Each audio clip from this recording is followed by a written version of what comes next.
Um rebaixamento eminente a caminho no Goiás Esporte Clube, desta vez na Série A do Brasileirão de 2023, uma competição muito difícil que foi tratada pela diretoria do Goiás com muito desdém. Nem acho que o time é horroroso, como por exemplo a gente já viu em 2020, aquela reformulação maluca na metade do ano, até o time de 2015 também, tirando os atacantes, era um time muito sofrível, apesar que eu não acho também que o Goiás mereceu cair naquela temporada, teve muitos erros, principalmente, de novo, o Arlen Menezes, que vai para o seu terceiro rebaixamento como diretor de futebol, e é uma pessoa intocável no Goiás Esporte Clube, né? É igual eu falei até na live, depois do jogo contra o Red Bull Bragantino, vou deixar esse vídeo na tela final, não acho que se fosse uma pessoa diferente lá na vaga do Arlen, conseguiria fazer tanta coisa diferente assim, porque você está inserido em uma maneira de se pensar, em uma engenharia que é muito difícil fazer algo diferente, fora da curva. Mesmo assim, não faz sentido ter tanto prestígio assim, né, como é tratado no Goiás. Pelo menos para o ano que vem, ter essa reformulação na diretoria, a tendência é que só o Edminho Pinheiro fique no Goiás. E eu gosto do Edminho se for para ele fazer a dele, que entende muito bem, talvez como ninguém aqui no futebol goiano, que é vender e comprar jogadores. Aí sim, vender, negociar com jogadores, o Edminho é muito bom nisso. Mas agora, para dar pitaco, em montar time, em dar entrevista, sempre desanimando, né, o torcedor, dificilmente é algo, não é verdadeiro, e sim mais pessimista do que possa ajudar no maior do Centro-Oeste. Então, é um cara que entende nessa parte. Se fizer só isso, tenho certeza que ajudará bastante. E a profissionalização de cada um dos setores eu vejo como vital. Mesmo assim, vamos colocar, se o Goiás continuar nessa mesma estrutura de sempre, o presidente, aquela coisa errada toda, que não vai para lugar nenhum. Ainda assim, é um rebaixamento mais tranquilo do que aquele que foi em 2020. Paulo Rogério Pinheiro acabou devendo e muito nessa parte do futebol,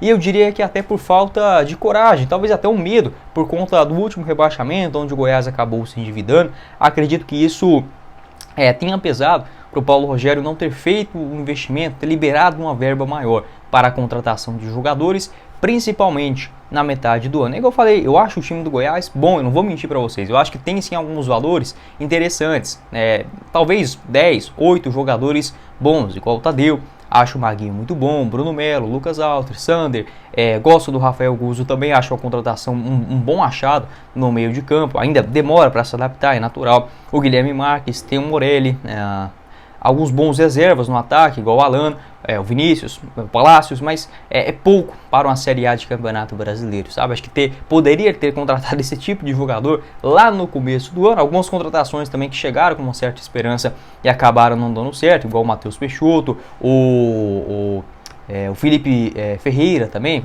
enfim, faz parte do futebol, mas que no geral faltou a montagem de um time mais forte nesse 11 titular e também melhores opções no banco de reservas. E dá para dizer que o Goiás gastou basicamente a mesma coisa nessa quantidade absurda de contratações, né? Igual o Gabriel Novaes, outros que já até deixaram o clube, como o Zé Ricardo, enfim, vários outros jogadores, né? Nem cabe que a gente ficar citando todos, que foram muitos. E se você pegasse essa quantia de fato que o Goiás gastou para contratar, para dispensar, para emprestar, daria sim para ter feito um time mais forte, um 11 titular bom, né? Não seria espetacular, porque não tem como, o Goiás tem dificuldades financeiras sim, nessa questão de orçamento para uma Série A do Brasileirão, mas se fosse algo planejado desde o começo da temporada, você teria condições de fazer um time titular equilibrado para a Série A do Brasileirão e um bom banco de reservas com pelo menos 5 opções semelhantes, de um bom nível também, assim como os titulares, ia revezando em cada uma das competições. O Goiás e o próprio Paulo Rogério Pinheiro já reconheceu esse erro, né, em uma entrevista à Rádio Band News,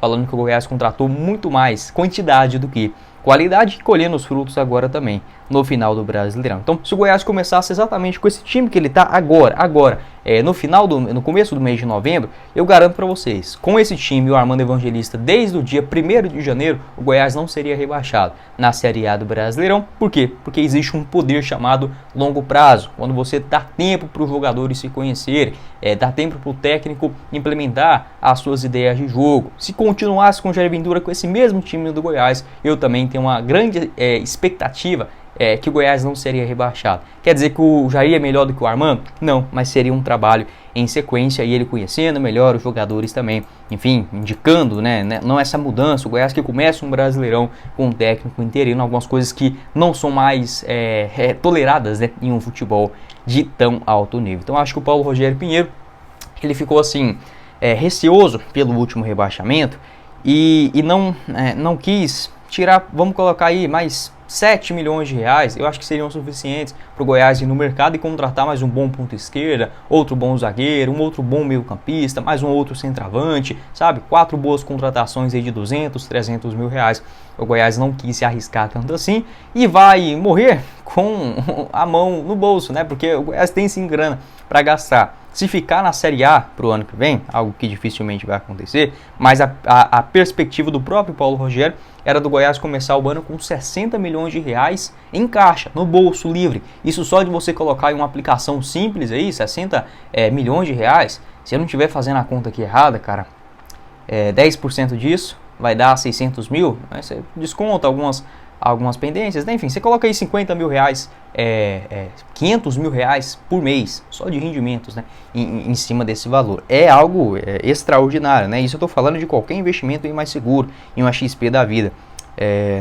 Deixa eu até confirmar esse valor, para ver se eu não estou falando bobeira, né? Mas é isso mesmo, 60 milhões de reais, 10% dessa quantia, aliás, 1% dessa quantia por mês, né, que eu tô querendo dizer, aí sim, tá certo, é algo próximo de 600 mil reais, então é algo gigantesco, sabe, só de você deixar esse dinheiro parado, você já teria esse retorno que daria para contratar aí, digamos, 4, 5 bons jogadores, né, em um nível da realidade do Goiás.